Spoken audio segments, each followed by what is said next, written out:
eu estou aqui com um trecho de uma notícia da Folha de São Paulo, no início do ano.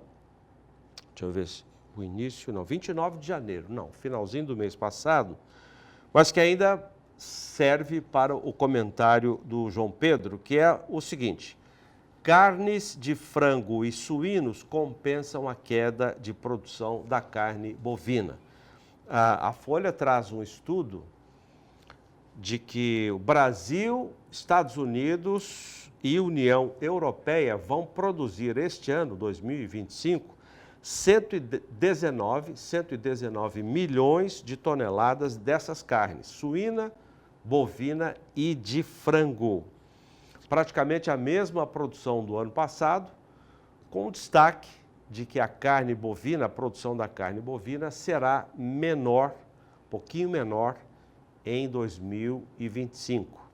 Mas daí a produção das outras proteínas vai compensar essa pequena queda na produção de carne bovina.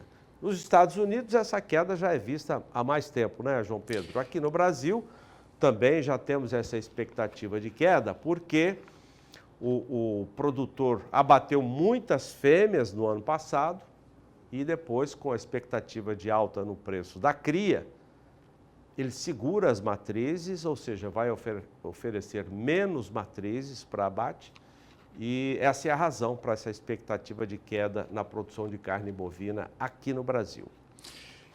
Zaidan, é isso aí. Você tem hoje no mundo as 3 carnes que mais consumidas. A primeira de aves, a segunda de suíno e a terceira é de bovina. O Brasil, como é o primeiro exportador de carne bovina e o primeiro exportador de frango, ele passa a ter um papel fundamental para atender essa demanda internacional, não só a brasileira, mas também dos demais países do mundo. O que acontece? O frango, por exemplo, se o preço for remunerador, o frango é muito rápido você aumentar a produção. Você põe mais ovos para chocar, 21 dias depois tem mais pinto, 42 dias depois tem mais carne. E o Brasil produz aquilo que é o básico na questão da produção de frango, que é o milho e o farelo de soja. Então, esses dois representam 70% mais ou menos do custo de produção. Então, o Brasil já esse ano já é o maior exportador, disparado em relação aos demais países. Ele poderá também aumentar a produção de aves se o mercado internacional remunerar razoavelmente o preço. Ou seja, tendo um preço razoável, o Brasil pode aumentar e suprir isso aqui. No caso da carne bovina, você já explicou o problema. O ano passado, a gente aumentou 19% dos abates no primeiro semestre. Em cima de quê? Em cima de vaca. Vaca e novilha. Aquelas novilhas que poderiam entrar no processo para ser as futuras matrizes foram para o gancho. O preço do bezerro estava ruim, muito baixo. O que aconteceu com o criador? Ele foi obrigado a vender as matrizes. Agora, no segundo semestre, você teve a reversão, ou seja, o aumento de preço em função da falta de animais para abate. E já o que aconteceu foi que o preço acabou subindo mais de R$100 em relação ao que estava no início do ano, em relação a R$100 por arroba. Então, o que acontece? O Brasil possivelmente vai bater 10 milhões e 400, 10 milhões e 500 mil. Se o preço estiver bom, os confinadores vão procurar botar mais peso no boi, para ter um faturamento maior, mas não é suficiente para compensar aquele 19% de aumento de abate que teve no primeiro semestre do ano passado. Suíno, é a mesma situação, ou seja, o Brasil não tem nenhum problema sanitário, isso é muito importante. A China recuperou a produção, já que a China é o grande produtor de carne suína no mundo, mas mudando o modelo de produção, ou seja, o chinês agora não é aquele carne suíno de fundo de quintal, ao contrário, é extremamente tecnificado, fizeram edifícios para a criação de suínos na China. Ou seja, o chinês, se o preço não for remunerador, esse criador chinês que investiu pesado nisso, ele vai ter dificuldades financeiras, como tiveram os nossos há 2 anos atrás, que perderam R$100, R$200 por suíno entregue. Nesse momento, a mesma coisa, a mesma situação do frango, ou seja, o preço do milho e o preço do farelo de soja é o que vai ditar o custo de produção do suíno.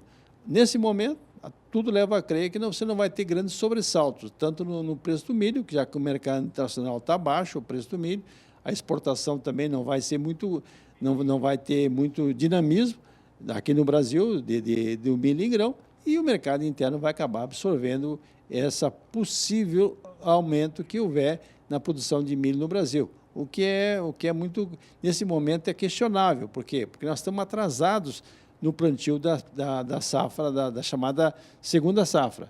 Normalmente, a partir de 15 de janeiro, você tinha um plantio muito intenso no Brasil de milho, aproveitando a colheita da soja. Esse ano, atrasou o plantio da soja, atrasou a colheita da soja, está com problema de excesso de chuva em muitas regiões, especialmente Mato Grosso e Goiás, vai atrasar o plantio da segunda safra de milho. Consequentemente, aqueles 90 e poucos milhões que estavam previstos pode ocorrer ou não ocorrer em função da questão da janela do milho estar fechando. Ou seja, o ideal seria plantar pelo menos até a segunda quinzena de fevereiro, o que não vai acontecer na maior parte do Brasil. Então, nós temos o Brasil com chance de crescer na produção de frango, crescer na produção de suíno também, e a parte desse possível aumento de consumo ser suprido pela exportação brasileira. O que acontece na carne bovina? Um dos grandes produtores do mundo são os Estados Unidos. Estão hoje com o menor rebanho nos últimos 30, 40 anos. Aqueles problemas que houveram de seca, dificuldade, acabaram complicando a situação. Outro grande produtor é a Austrália. A Austrália recuperou o rebanho deles, vai entrar no mercado. Tá. Só que para o Brasil, nós temos com chance de entrar em mercados que pagam melhor a carne bovina, especialmente o Japão. Se nós conseguirmos entrar no Japão, é provável que nós tenhamos condições de ter um pouquinho um preço melhor na exportação da nossa carne. O Japão hoje é um grande cliente dos Estados Unidos, assim como são a União Europeia e a Coreia do Sul. O Brasil tem chances, já que o americano está com preço alto da arroba lá nos Estados Unidos, mais de $100 a arroba bovina, e tem uma tendência de uma menor produção. O que acontece? O Brasil ocupar esse espaço que o americano vai deixar no mercado internacional de carne bovina. Agora, João Pedro, risco de faltar carne para o brasileiro, isso não tem, né? Ao contrário, o Brasil hoje tem mais de 100 quilos de carne disponível por habitante, ou seja, é uma das maiores médias do mundo, tanto de carne bovina, somando carne bovina, suínos e aves. E também tem uma outra carne que está crescendo no Brasil, que não aparece muito na estatística, mas está crescendo, que é a produção de peixe em cativeiro. E isso é algo que também o Brasil tem muita chance de crescer no mercado mundial e aumentar a oferta aqui no mercado interno. A área para criar peixe nós temos à vontade. Todos os reservatórios das hidrelétricas são criadouros naturais em tanque-rede de peixes. Então, não extrativismo, tirar o peixe, pescar o peixe, mas produzir o peixe. E nós temos peixe de água doce de qualidade excepcional, pintado, pacu, a própria tilápia, que não é nativo do Brasil, mas que se adaptou muito bem aqui no Brasil. É.